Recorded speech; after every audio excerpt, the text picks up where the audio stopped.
There was a woman named Sophie who couldn't hear silence anymore. Her mind had become a radio that never turned off, broadcasting a constant stream of worry, regret, analysis, and fear. What she said yesterday, what she should say tomorrow, what people thought of her, what could go wrong, what already went wrong, what might never go right. The noise was so loud, so constant, so completely normal, that she'd forgotten what quiet felt like. Sophie was 31, and successful by every measure the world cared about. Good job, nice apartment, active social life. But inside her head was chaos. 1,000 conversations happening at once, none of them productive, all of them exhausting. She'd wake up tired because her mind had been running all night, go to bed anxious because her thoughts refused to stop replaying the day, predicting tomorrow, catastrophizing everything in between. She couldn't sit still, couldn't be alone without her phone, couldn't eat a meal without scrolling, couldn't take a walk without podcasts, couldn't exist in any moment without filling it with noise that drowned out the noise already screaming in her head. She'd convinced herself she was productive, multitasking, staying informed.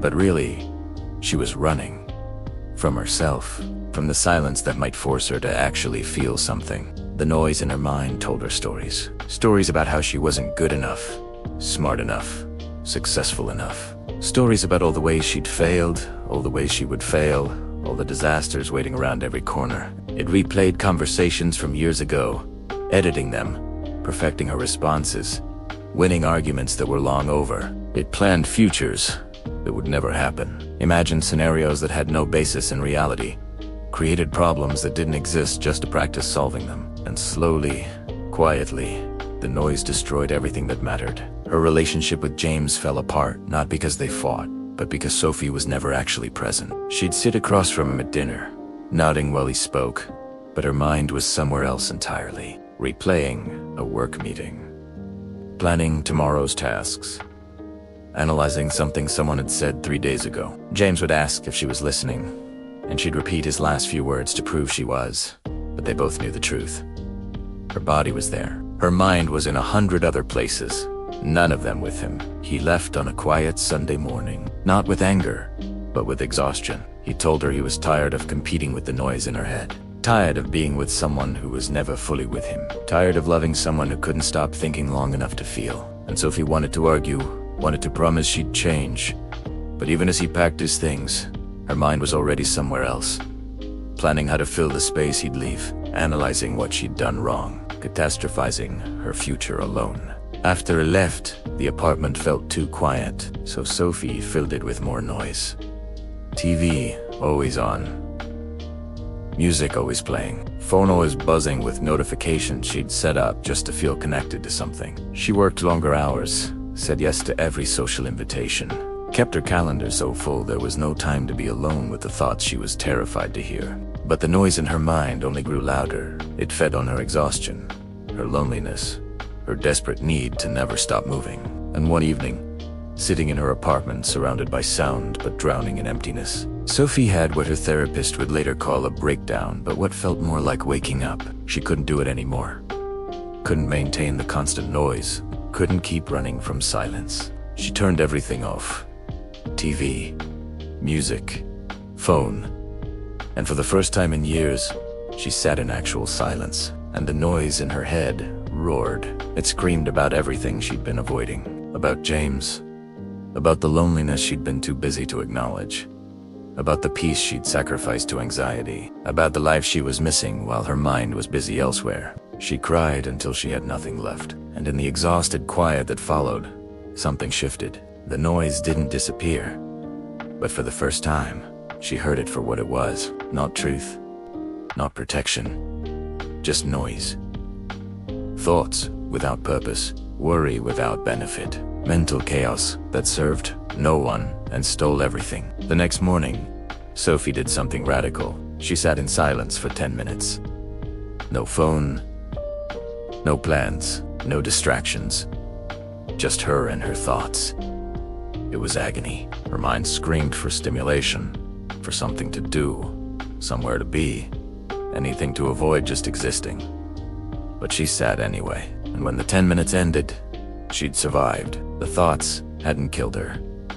The silence hadn't destroyed her. She was still there, still breathing, still okay. She started small. 10 minutes of silence became 15. 15 became 20. She started walking without headphones, eating meals without screens, existing in moments without drowning them in distraction. And slowly, painfully, the noise in her mind began to quiet. Not because the thoughts stopped, but because she stopped feeding them her constant attention. She met an old woman at the park during one of her silent walks. The woman sat on a bench every morning, doing nothing, just sitting, existing.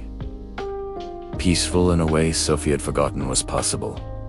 One day, Sophie asked her secret. How did she sit so still? How did her mind stay quiet? The woman smiled. She told Sophie that for most of her life, her mind had been just as noisy. Thoughts like storms, never ending, never peaceful. But she'd learned something that changed everything. The mind is like a child throwing a tantrum. The more attention you give it, the louder it gets. But if you stop feeding it your fear, stop believing every thought it throws at you, stop engaging with every worry and what if, it eventually quiets down. She explained that thoughts aren't facts. They're just noise your brain makes, trying to protect you, prepare you, keep you safe. But most of them are lies. Most of them never come true. And all of them steal your peace if you let them. Sophie started practicing what the woman taught her. When her mind started catastrophizing, she acknowledged the thought without believing it. When anxiety screamed about futures that didn't exist, she brought herself back to the present. When Ragat replayed the past, she reminded herself that thinking about it wouldn't change it. It wasn't easy. The mind doesn't give up its power without a fight. But slowly, Sophie learned to live in the actual moment instead of the 1,000 imaginary ones her mind created. She learned that peace isn't the absence of thoughts. It's the ability to hear them without being controlled by them. Months later, Sophie sat in her apartment in actual silence. No TV, no music, no distractions. And her mind was quiet, not empty, but calm. Thoughts came and went like clouds, and she watched them without chasing them, without believing them, without letting them steal her peace. She thought about James, about how she'd lost him not to another person, but to the noise in her own head, about how she'd been so busy thinking about their relationship that she'd forgotten to actually be in it. She couldn't get him back. That damage was done, but she could learn from it, could choose differently next time, could show up fully instead of living halfway between reality and the chaos in her mind. Your noisy mind will destroy your peace if you let it. It will steal your relationships while you're busy overthinking them. It will ruin your present while you're worrying about the future. It will trap you in regret while life happens around you. It will convince you that constant thinking equals control, that worry equals preparation, that if you just analyze enough, plan enough, catastrophize enough, you'll finally be safe. But it's lying. The noise doesn't protect you. It imprisons you. It doesn't prepare you for life. It prevents you from living it. You don't need to eliminate thoughts. You need to stop believing all of them. Stop feeding them your attention. Stop treating every worry like truth and every anxious prediction like prophecy. Learn to sit in silence, to exist in moments without filling them with distraction, to hear your thoughts without letting them control you. Peace isn't something you find. It's something you create by refusing to let your mind steal it, by learning to live here, now, in this moment, instead of the 1,000 imaginary ones your thoughts want to drag you to. Be careful. A noisy mind will take everything if you let it. Your peace, your presence, your relationships, your life. Don't let it.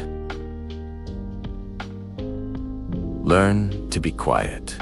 Learn to exist without the constant noise, because the silence you've been running from, it's where peace has been waiting all along.